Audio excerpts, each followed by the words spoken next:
Hey guys, this is Vivian Tafuto and this is my post-race review of HYROX Dallas 2023.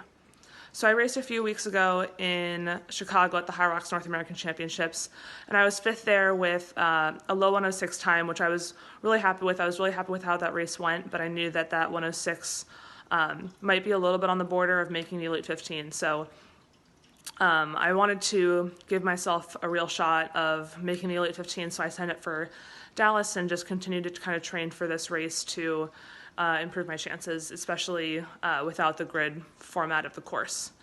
I knew that along with myself, Chris, Camilla, and Callie were all going to be there, all of us trying to do our best times and see if we could punch our ticket to Manchester. So I came in kind of feeling a little bit relaxed, thinking that I might not even have to improve where I'm at. And then I saw the Barcelona results the morning of, and that kind of lit a fire under me a little bit. I knew that maybe my 106 wasn't as safe as I thought, so I think that made me go out a little bit more aggressive than I normally would have in those first runs.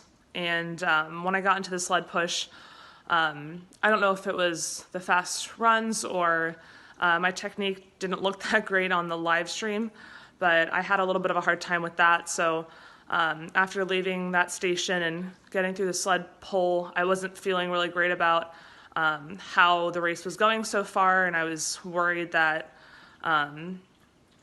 that this wasn't going to be enough to put me into the Elite 15, and I was kind of like, why am I here right now? Not having a good time. And around this time, Chris had a great first few stations, and she had a great burpee broad jump and capitalized on that and made the pass right after that run. And then as she was passing me, that kind of flipped a switch in my head, and I stopped being so worried about the times and started just to kind of look at Chris and try to race her. So we went into the row together, and I felt really relaxed on the row and was making up time, and exited ahead of her at that point. And then the next few runs, the run into the farmer carry, I was just trying to stay relaxed, and you always want to do the farmer carry unbroken if you can. So I made it just past the end of the official zone, and then my grip failed, so I did a little curling move to get those kettlebells back to where they're supposed to be, and headed out for the second to last run, where I was just trying to, again, stay relaxed because I know the last two stations can be really brutal. I went into the lunges and thankfully had the best lunges I've ever had. It was really smooth walking through those, and exited that, and thank God I did because Chris was hunting yesterday. So I exited that, and after like the fourth station, I stopped looking at my watch, and I was more focused on racing Chris than where we were with our times. So I looked down at my watch then and realized that we actually did have a chance to go under 106 and put up some really good times that might get us into the Elite 15. So that run right before the wall balls, I was trying to keep a good pace, but also just mentally prepare myself for just to completely sell out on those wall balls, because this was kind of a rare chance to really see what I was made of when my feet were to the fire a little bit. And I went to those wall balls and was really trying to be mentally tough, kind of thinking to myself, this is what we want to do. This is what I want to put out into the world. I want to do my best, and I want to really see how hard I can push. So I was really happy with how those wall balls went. That's the first time I've ever been under 4 minutes on the wall balls.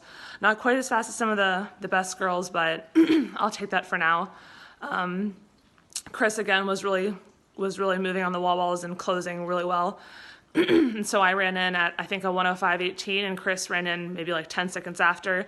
And we were both just so stoked because we knew that we had kind of put ourselves pretty solidly into the Elite 15, and hopefully those times will hold up. But we were really excited about that, and we got to see Callie finish as well in a new best time. So it was just a really great day, I think, for both of us. We're really excited, and we're hoping that that'll be enough to get us into the Elite 15.